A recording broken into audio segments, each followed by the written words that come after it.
it shows you that music transcends borders and everything. It was a mind-blowing and life-altering experience, that's for sure. Because it was one of my first true international trips. It was great. Wow. 19 years old. I can imagine green behind the ears. Oh, green everywhere. Kermit the Frog had nothing on me, trust me. It's really going to be a show that's kind of got something for everyone, if that makes sense, because it's going to be funky. It's also going to be really musical. It's going to be straight ahead jazz. It's going to be a lot of different things. And a lot of the songs people are going to know because they're classic jazz tunes and just also some other classic songs. So it's going to be, we're looking forward to it. The band's great. It's really a lot of fun. I've always tried to put the music first and everything else second. You know, I kind of have a saying within myself. I'm a person first, musician second, bass player third, because my bass, no matter how beautiful it is just a piece of wood with strings on it. It's the person that makes the music on the instrument. All right, we're very, very excited. The NCPA International Jazz Festival 2025 comes back 21st to the 23rd of November, and this is at the Tata Theatre. Tickets are live now as we speak at Book My Show. And on the 23rd at the Tata Theatre, 6:30 p.m., comes the legendary Brian Bromberg. Brian is a Grammy-nominated bassist, composer, one of the most innovative and versatile voices in jazz. What a career he's had, 4 decades and something, 30 solo albums. He blends mainstream acoustic jazz, smooth contemporary jazz, fusion, rock, funk, Latin and orchestral styles with his signature virtuosity and melodic storytelling. Brian, what an honor it is to talk to you. How are you? I'm doing great. Thanks, Hrishi. Thanks for having me. Brian, I believe you have very fond memories of India in the 80s, and you did visit here for our Jazz Yatra, which at Yeah, the time was a pretty popular series. it was great. We played, back then it was Bombay. We played Madras, I think, as Yeah. well, and New Delhi. So it was really cool. And what did you find about the audience? Did you find us to be knowledgeable, ready to soak in jazz? Oh, it was great. It's the audience was amazing. I mean, for me, what was a trip for me is that I was young. I was 19 years old. I just turned 19, and all of a sudden I'm traveling around the world with Stan Getz. So I never really traveled or went anywhere when I was younger, just growing up in a small town in Arizona. So going anywhere in the world was pretty amazing to me, but to go to a country that's just so far and so removed from my world, and the people still knew the music and loved it, it just kind of blew my mind. You know, it's like it shows you that music transcends borders and everything. It was a mind-blowing and life-altering experience, that's for sure. Because it was one of my first true international trips. It was great. Wow, 19 years old. I can imagine green behind the ears. Oh, green everywhere. Kermit the Frog had nothing on me, trust me. Brian, one of the things that you're most known for is your pioneering use of the piccolo bass, sounding more like a lead guitar than a bass guitar. How much of that is talent and how much of that is hard yards and hard work discovering the right sound, Brian? It's a great question. I would say a lot of it is hard work and a lot of it is luck. No, it came about. It actually came about completely by accident because there was a bass. It's called an 8-string bass, which is 4 strings, but it's 8 strings, but sets of 2 in octaves, like a 12-string guitar. It's not like 12 separate strings. It's double, so it has just a different sound. And I had one of those just because I thought it was really cool sounding. And one day I took the bottom strings off and had just the high strings, and it was just like, whoa, this is a trip. This is cool. It's like I can play chords. I can do things that on the bass, because the register is so low, it's really muddy and not clear because it's so low. But when I took the low strings off and was playing the high strings, it was just like, wow, it's like I can play melody. My whole concept of the instrument that I was playing changed. So it was truly by accident. And I mean, just over time, it became a voice of mine, which was never intended. It just happened. And I love it because I can sing. When I play the piccolo bass, I don't think like a bass player. I'm just playing music. You know, I'm just playing melodies that come to me, and I try to make them emotional and come from my heart, and that's it. So it was an interesting thing that really like seriously changed the path of my life. So I don't know if it's a good thing or not, but it is what it is, and there's nothing I can do about it, and it's fine. But musically, I love it because it allows me to take on a completely different role on the same instrument in the music, right? So that's how that happened. That's very well explained. Brian, let's talk about the repertoire, what the set list is going to be like on the 23rd of November when you take the stage at the Tata Theatre at the National Centre of Performing Arts here in India. I believe there's going to be a special acoustic bass set. What's the repertoire like?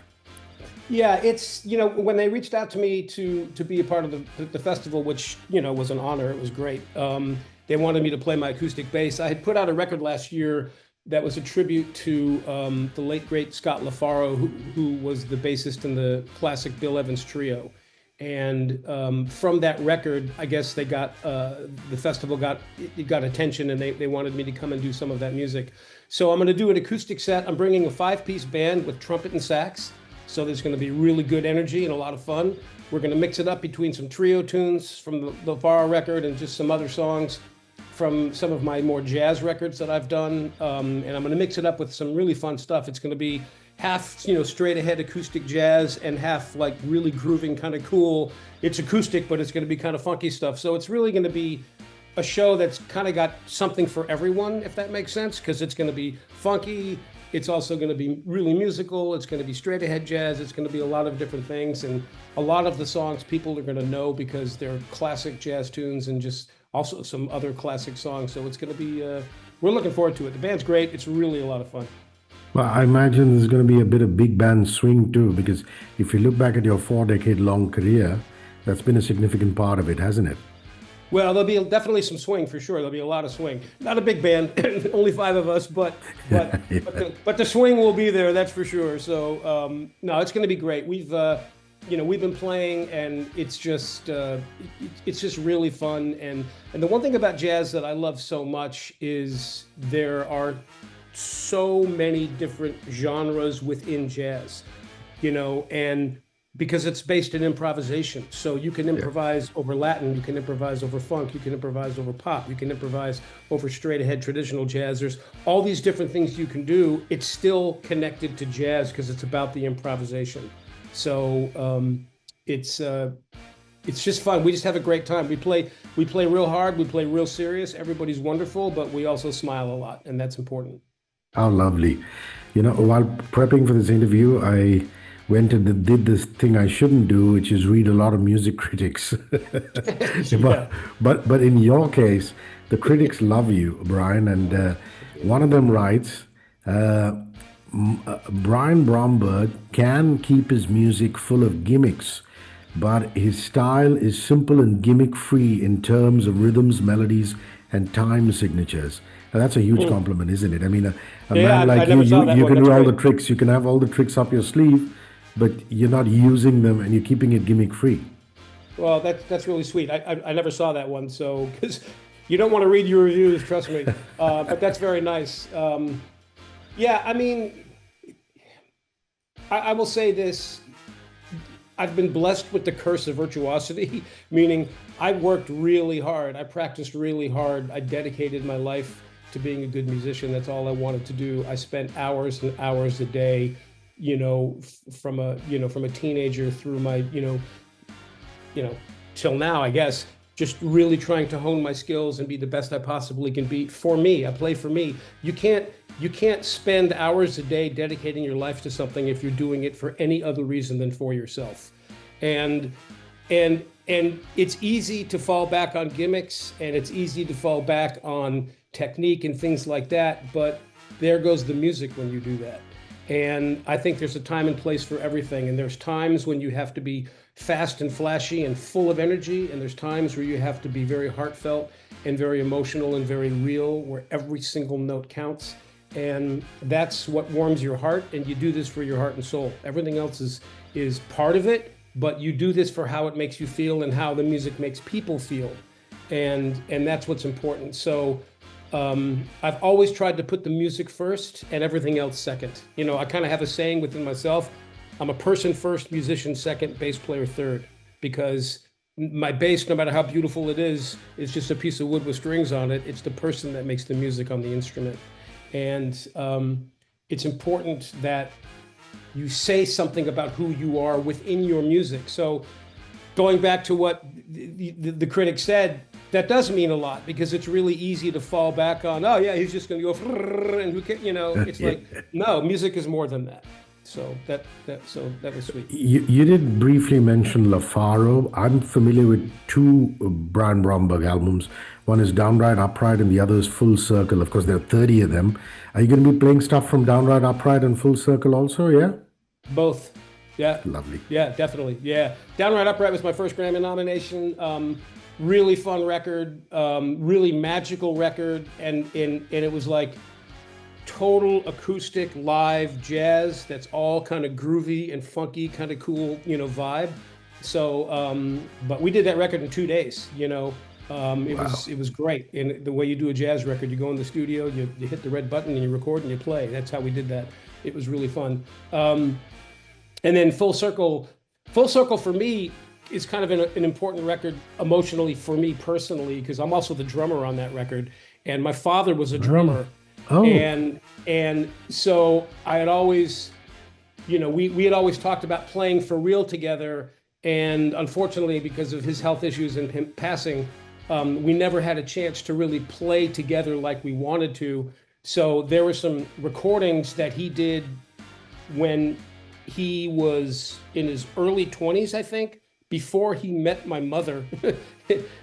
He did some recordings and there was no bass on it. He played with this little Dixieland band in Tucson, Arizona, and there was never bass on it. So I always promised myself my whole life, one day I'm going to play bass with my dad on the record. So there's 2 songs on Full Circle. I start the record and end the record with these songs where I'm playing with my father before I was born. And that's why I called it Full Circle, because of that. And then playing drums on it really brought me closer to my dad. So it was really a very emotional project for me. It was a lot of fun. So we're going to do some music off of that and Downright Upright and some other stuff. It's going to be great. We're really, everybody in the band is really looking forward to it. Brian, just credits. I mean, who's going to join you on trumpets? Who's going to join you on saxophone? Who's your drummer? Who's your pianist? Yeah. It's on trumpet is a guy from Detroit, Lynn Roundtree, who's a sweetheart. He's a really great guy and a great player. Doug Webb is the sax player. He lives in LA. We've been playing together for 30, 40 years. I mean, he's an amazing jazz sax player, truly one of the best there is. The drummer is Charles Ruggiero. He's on the LaFaro record. He's fantastic and a real New York, he lives in LA, but he's a real New York jazz drummer. And Tom Zink is the piano player, and Tom has been in my band, in my contemporary band. I mean, I've known Tom, again, we've been playing together since the 80s. He's just a really sensitive, beautiful musician and a really dear friend. Huge Bill Evans fan. That's why I had him play on the LaFaro record, because it's very Bill Evans trio-like, And the trio's great and the band's great. So we have a lot of chemistry, and I think the people will really get and see the chemistry that we have. We really enjoy playing music together. So I look at your wonderful career and I see you having collaborated with not just jazz greats, but some mainstream pop stars too. I mean, there's Sting in there, who loves India. He's been to India numerous occasions. I've had the good fortune of interviewing him on 3 occasions in concerts. He recently headlined Lollapalooza here in Mumbai. Yeah, he's a great guy. And there's Michael Bublé. So just a bit about Sting and Michael, because they're very well known in India as pop artists. Wow, they're 2 of the most well-known artists. I mean, Sting, he's one of the most well-known artists in the world, and Bublé just kind of blew up. With Michael, I don't know if you know who David Foster is, but I do a lot of work with David Foster. Wow. So David and I've been friends forever. The OST guru. Yeah. And I've done a ton of sessions and records with David, and David's from Canada, and so is Michael Bublé. So David kind of discovered Bublé, or Bublé reached out to, I don't know how it happened, but they ended up connecting. And so all of Bublé's first whole set of records and first gigs and first everything, I was the guy. It was like David assembled, I don't want to use it this way, but it's kind of the truth. He assembled like the A-team in LA, and we did all of his records and all of his major, gigs and showcases and things like that, until he got to a point where he could get his own band. So all of Bublé's, Michael Bublé's first records, all of his big hits, I'm on those. And it was great. It was so much fun. He's an amazing singer. and a great guy. We had so much fun doing the records. Really, those sessions were fantastic. And Sting, one of the most iconic voices in the world. He also happens to play bass, which was cool. I did a thing with him with Michel Legrand, and we did a video, and we did some recording, and it was just really to hear that voice and my bass, because they're so polar opposite, was just wonderful. I love it, because I love Sting's voice and his register and the sound of my bass. It was so cool, and what a great guy, and his contribution. I mean, come on, amazing. And the great Andrea Bocelli. A bit about that, please. Oh, another, I say this with respect, another freak of nature. His voice, when you're in a session, when you do sessions for a living, like I went through a period where I was doing a lot of sessions, a lot of movies, TV shows, things like that, which is a blessing. It's great. You get to play a lot of different music and work with fantastic people. And then to be doing a record with Bocelli, like hearing that voice in your headphones live when you're playing and looking up and seeing him up there singing, it's pretty remarkable. I mean, he's just incredibly gifted. What a voice, So I love doing sessions like that, because everybody's great and everybody adds something, and then you're working with the best of the best, and it's quite humbling and it's extremely rewarding. I love it. Coming back to the International Jazz Festival at the NCPA in Mumbai, there's also Mike Stern and Dennis Chambers. Talk to me about what do you think of the lineup? I believe the mates lineup's of great. yours. I've known those guys forever. I can't wait to see them. I mean, Mike and I've known Mike since the early 80s when he was playing with Jaco Pastorius, because Jaco and I got to be friends for a while before he passed, unfortunately. And I used to hang with him and Michael and Mike Stern, and Mike, for years, we'd hang, and it's like, come on, man, we got to play. It's like, come on. So I finally was able to get a gig that he did with me, and it was fantastic. So I look forward to playing with him again. He's just amazing. And Dennis Chambers is another one, another freak of nature as well, just an incredible drummer. And then there's a pianist from Cuba named Gonzalo Rubalcaba, and we toured the world and made a record together as a trio with Gonzalo, Dennis, and myself. So I go back with Dennis and I go back with Mike. So it's really cool to be able to see them again, and I really look forward to seeing them again. It's going to be great, and they're great guys, and they're just such fantastic players. It's amazing. It's amazing that Gonzalo has been here at a previous edition of the festival that you guys are headlining. So, yeah, that's great. Yeah, he's another, I say freak of nature, but he's ridiculous. I mean, it's like these players are, it's amazing what some of these people have accomplished on their instrument. It's truly remarkable. So have you, Brian. In India, it's a very big thing when a musician helps a sitar company or a tabla company design a specific or a special instrument. And you've done that. I mean, the B2 series basses are a result of your pursuit of tone, comfort, playability. Talk about your artistic vision combining with Kiesel's craftsmanship for putting out this amazing series. Have you got a bit here? Oh, that's lovely. Here's one, except you can't really see it because of the balloons and whatever. Beauty. It's for years. I'm an acoustic bass player first, is where I started. That's been my life. So I never really took electric bass seriously until I started taking it seriously. And as I started taking it seriously, the instrument never really felt comfortable to me because of how it was originally designed so many years ago. And for me, it was like, well, wait a second. If I got to play this for hours, I need to be comfortable on it. And I want it to be ergonomic, and I want it to make sense. So I've been working on the physical design of this. I mean, in 1981, going back a million years, wow, is when I first did the design and started working through how it fits on your body and why, and how it balances and where the comfort is.